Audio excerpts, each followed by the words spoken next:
जय हिंद। देखिए, हम आपको इतिहास में कहाँ तक बताए थे। इतिहास में 3 क्लास हम आपको करा चुके हैं। ये चौथा क्लास है इतिहास का। देखिए, इतिहास का पहला पाठ यूरोप में राष्ट्रवाद हम करा रहे हैं। उसमें क्या पढ़ना है, यूरोप में राष्ट्रवाद के विषय में हम आपको बहुत सारा टॉपिक बता चुके थे। देखिए, यूरोप एक महादेश है। उस महादेश में कई सारे देश हैं। अब हम बताए थे कि फ्रांस में क्रांति हुआ था 1789 में। एक जो फ्रांस का क्रांति था, उस क्रांति के कारण ही पूरे यूरोप में, हालांकि फ्रांस जो है ना यूरोप का ही एक देश है, यूरोप महादेश है, उसके अंतर्गत बहुत सारे देश है, जर्मनी है, इटली है, ये सब डेनमार्क, सब ये बहुत सारे देश हैं, यूनान है, पोलैंड है, तो बहुत सारे देश हैं। ये सभी देश में राष्ट्रवाद की भावना की लहर दौड़ी। कब? फ्रांस में क्रांति होने के बाद। फ्रांस में क्रांति हुआ, उसके बाद पूरे यूरोप में राष्ट्रवाद की भावना की लहर दौड़ गई और सभी देश का एकीकरण होने लगा और सभी देश गुलाम था, वो आज़ाद होने के विषय में सोचने लगा। तो हम आपको इटली के एकीकरण के विषय में बताए थे, जर्मनी का एकीकरण बताए हुए थे, बहुत सारा टॉपिक हम आपको बताए हुए थे। अब एकीकरण का बात आता है, राष्ट्रवाद की भावना का बात आता है, तो एक देश आता है यूनान। तो यूनान में भी राष्ट्रवाद की भावना की लहर दौड़ी। कब? 1789 ईस्वी के क्रांति के बाद। हालांकि 1789 ईस्वी का क्रांति यानी कि फ्रांस की जो क्रांति थी, उस क्रांति के कारण ही पूरा यूरोप में राष्ट्रवाद की भावना की लहर दौड़ गई और सभी यूरोपवासी, यूरोप के सभी देश अपने देश को स्वतंत्र बनाने के लिए तैयार हो गए।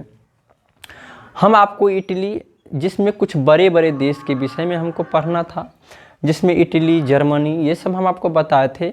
आज हम पढ़ रहे हैं इस क्लास में यूनान के विषय में कि यूनान में राष्ट्रवाद की भावना की लहर दौड़ी। यूनान जो किसी अन्य देश का गुलाम था, वो कैसे एक स्वतंत्र राष्ट्र बना, इसके विषय में हम पढ़ेंगे इस क्लास में। तो देखिए, यूनान जो है ना, यूनान एक बहुत ही क्या कहता है प्रभावशाली देश था। पुराने समय में यूनानी सभ्यता जो थी, यूनान की सभ्यता साहित्य में प्रगति की हुई थी, साहित्य में बहुत बड़ा योगदान था। पूरे यूरोप में यूनान एक ऐसा देश था जो यूरोप के सभी देशवासियों के लिए एक आदर्श देश था। क्या था? एक आदर्श देश था। यूनान में सभी क्षेत्र में, ज्ञान विज्ञान के क्षेत्र में, कला के क्षेत्र में, चिकित्सा के क्षेत्र में, ये सभी क्षेत्र में यूनान सबसे आगे था। पूरे यूरोप में यूनान का बहुत बड़ा योगदान था। मतलब कि यूनान सर्वसंपन्न देश था। यूनान में सभी प्रकार के वैज्ञानिक था, समझे, हर प्रकार का सुविधा था यूनान में। बहुत ही माने क्या कहता है प्रगतिशील देश था। लेकिन इसके बावजूद भी यूनान जो था एक अन्य देश तुर्की के अधीन था। यूनान में इतना कुछ होने के बाद पूरे यूरोप के लिए एक क्या कहता है एक प्रेरणा स्रोत देश था। यूनान जो था पूरे यूरोप वासियों के लिए, माने यूरोप में जितने भी देश थे, यूरोप महादेश में जितने भी देश थे, सभी देश के लिए एक आदर्शवादी प्रेरणा स्रोत देश था यूनान। माने बहुत ही महत्वाकांक्षी था। माने बहुत होता है ना, एक व्यक्ति बहुत ही माने नामी रहता है तो कितना मानता है लोग उसको, और उसी देश पर अगर कोई अधिकार जमा लेता है तो सबको गुस्सा आता है ना। तो वही बात था यूनान के साथ। यूनान क्या था? यूनानी सभ्यता की साहित्यिक प्रगति, विचार, यूनान का विचार बहुत ही दूरदर्शी था, बहुत दूर तक सोचता था वो। दर्शन, कला, ये सभी क्षेत्र में, चिकित्सा के क्षेत्र में, विज्ञान के क्षेत्र में, ये सभी क्षेत्र में यूनान का बहुत बड़ी उपलब्धि था, बहुत बड़ी उपलब्धि था। फिर भी क्या था, प्रेरणा से इतना महत्व था, बहुत महत्व था यूनान का। इतना महत्व होने के बावजूद भी यूनान जो था तुर्की के अधीन था। तो यूनान किसके अधीन था? तुर्की के अधीन। देखिए, इसमें से आपको सब्जेक्टिव भी चुनते जाना है, सब्जेक्टिव का भी जवाब देना है। एक कहानी टाइप से पढ़िए, हम बराबर आपको बताते इतिहास एक कहानी टाइप से पढ़िए। आप फिल्म ही देखते हैं तो कहानी टाइप से देखते हैं तो आपको भूलते नहीं हैं, तो ये भी आपको क्या करना है, एक कहानी टाइप से देखना है। यूनान किसके अधीन था? तुर्की के अधीन था। अब देखिए तुर्की उस पर राज्य करता था, अपना उपनिवेश बनाया हुआ था। उपनिवेश मतलब अपने अंदर रखा हुआ था, उस पर अपना व्यापार वगैरह करता था यूनान से। तो यूनान देखिए, अब यूनान क्या था, राष्ट्रीय भावना का उदय। यूनान में राष्ट्रीय भावना का उदय कैसे हुआ? तो यूरोप के किसी भी देश में राष्ट्रीयता का उदय कब हुआ? फ्रांस की क्रांति के बाद। कब हुआ था? फ्रांस की क्रांति के बाद। तो यहाँ भी यूनान में भी फ्रांस की क्रांति के बाद यूनान में क्या हुआ? राष्ट्रीय भावना का उदय हो गया। उसके बाद यूनान में जो था धर्म, जाति और संस्कृति के आधार पर एकता। यूनान में हर लोगों में एकता की भावना थी। धर्म के नाम पर एक थे, जाति के नाम पर एक थे, समझे, संस्कृति के नाम पर एक थे। ये सब यूनान को एक करने में बहुत ही सहायता प्रदान किया। उसके बाद देखिए, उसके बाद क्या हुआ? यूनान पर जो तुर्की का अधिकार था, उसको तुर्की के अधिकार को हटाने के लिए एक सम्मेलन बुलाया गया। हितेरिया फिलाइक नामक एक संस्था स्थापित किया गया। यूनानवासियों के लिए यूनानवासी मिलकर के क्या किया? एक हितेरिया फिलाइक नामक संस्था ओडिशा में एक संस्था का स्थापना किया। यूनानवासी हितेरिया फिलाइक नामक। उसका उद्देश्य था, हितेरिया फिलाइक जो संस्था था उसका उद्देश्य था कि यूनान पर से तुर्की का अधिकार हटाया जाए। सभी जितने भी यूनानवासी थे हर अपना संग्राम करके, माने कि क्रांति करके चाहते थे कैसे भी तुर्की को हटाया जाए, यहाँ से यूनान से तुर्की को भगाया जाए। तो उसको भगाने के लिए कौन सा संस्था बनाया था? हितेरिया फिलाइक नामक संस्था बनाया था। और सबसे बड़ा जर्जर स्थिति कब हो गया?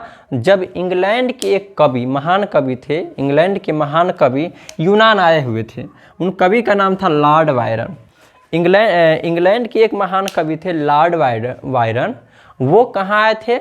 ये यहाँ यूनान आए हुए थे। तो उनका क्या हुआ? वो शहीद हो गए, मारे गए वहाँ पे। तो भाई एक कवि, महान कवि है, कवि सब का बहुत नाम होता है, ये बात जानते हैं।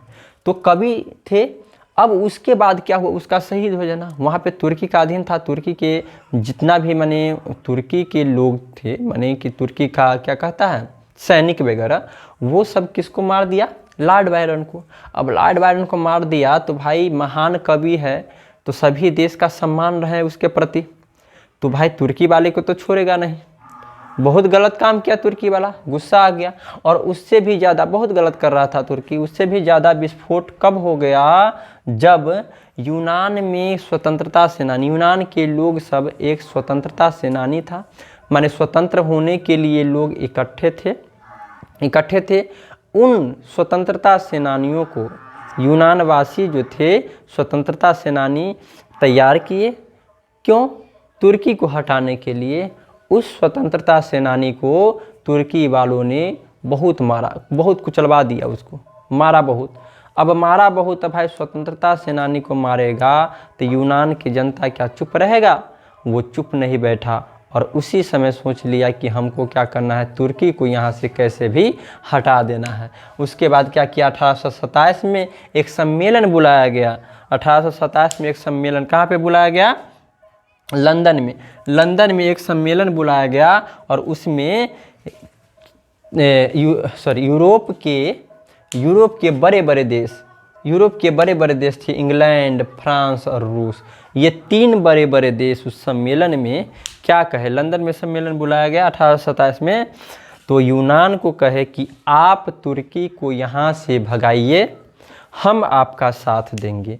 तो यूनान का साथ किन्होंने दिया? इंग्लैंड, फ्रांस और रूस खुल करके साथ दिया कि आप तुर्की के खिलाफ युद्ध कीजिएगा तो हम आपका साथ देंगे और हम आपका सहायता करेंगे और हम आपको क्या करेंगे? आज़ादी दिलाएंगे। तो यूनान को किन देशों ने साथ दिया? इंग्लैंड, फ्रांस और रूस। इंग्लैंड, फ्रांस और रूस यूनान का साथ दिया। जब ये 3 बड़े बड़े देश यूनान का साथ दिए तो जा कर के यूनान क्या किया? तुर्की को बुरी तरह से हरा दिया। बुरी तरह से उसको क्या कर दिया? हरा दिया और वो यूनान विजय हो गया। जब जीत गया यूनान तो तुर्की को वहाँ से तो जाना ही पड़ेगा। तो 1829 में एक क्या हुआ, संधि बुलाया गया, एड्रियानोपुल की संधि। 1829 में एक संधि हुआ, एड्रियानोपुल की संधि उसको कहते हैं। आपको ऑब्जेक्टिव में पूछा जाएगा कि एड्रियानोपुल की संधि कब हुई थी, तो 1829 में। किसके बीच, तुर्की और यूनान के बीच हुई थी। इस संधि में कहा गया तुर्की को कि आप क्या करो, यूनान से अपना अधिकार हटा लो। और अंततः 1829 में संधि हुआ और पूरी तरह से यूनान पर से तुर्की का अधिकार जाता रहा और यूनान स्वतंत्र हो गया। इस प्रकार 1832 ईस्वी में यूनान पूरी तरह से स्वतंत्र राज्य बन गया, स्वतंत्र देश बन गया। यूनान पूरी तरह से क्या हो गया, स्वतंत्र देश बन गया और अपना शासन चलाने लगा। और उस जब आज़ाद हुआ वो, तो यूनान का नया शासक ऑटो को बनाया गया। किसको बनाया गया, ऑटो को। ऑटो किस वंश का था, बवेरिया वंश का ऑटो था। तो इस प्रकार से किसका, यूनान का राष्ट्रवादी भावना की लहर दौड़ा और यूनान फिर से क्या हुआ, स्वतंत्र हो गया। तो इस प्रकार से हम याद रखेंगे। देखिए आपको पूछा जाएगा, इसमें ऑब्जेक्टिव ज़्यादातर रहता है, समझे। आपको पूछा जाए कि यूनान में राष्ट्रवाद की भावना के उदय के विषय में बताएं, तो आप लिख सकते हैं यूनान में राष्ट्रवाद की भावना का उदय इस प्रकार है, लिख सकते हैं। यूनान का साहित्य, कला, विज्ञान सभी यूरोपवासियों के लिए प्रेरणा स्रोत रहा है। यूनान का कला, विज्ञान यानी सभी क्षेत्र में यूनान सभी यूरोपवासियों के लिए एक प्रेरणा स्रोत रहा है। सभी यूरोपवासी उसको अपना एक श्रेष्ठ मानते थे। फिर भी इतना महत्व होने के बाद, यूनान का बहुत बड़ा महत्व था, इतना महत्व होने के बाद यूनान जो था तुर्की के अधीन था, तुर्की के अधीन था। अब तुर्की को आज़ाद दिलाने के लिए बहुत सारे देश साथ दिया, जिसमें फ्रांस, इंग्लैंड और कौन था, एक रूस। ये तीनों देश की महत्वपूर्ण भूमिका थी, और ये तीनों देश यूनान का साथ दिया और तुर्की को वहाँ से भगाया, समझे। इस प्रकार से आप इसको लिख सकते हैं। तो आराम से हो गया, इसको कोई ज़्यादा चीज़ था नहीं। यूनान का राष्ट्रवाद की भावना इस प्रकार से फैला। अब देखिए इसका है, अब आपको एक भाग और बताएंगे। यूरोप में राष्ट्रवाद का एक चैप्टर और होगा, उसको हम कराने के बाद आपको क्या करेंगे, क्वेश्चन आंसर करा देंगे। अब उसके बाद हम क्या करेंगे, अगला चैप्टर में चलेंगे। हो गया, तब तक के लिए जय हिंद।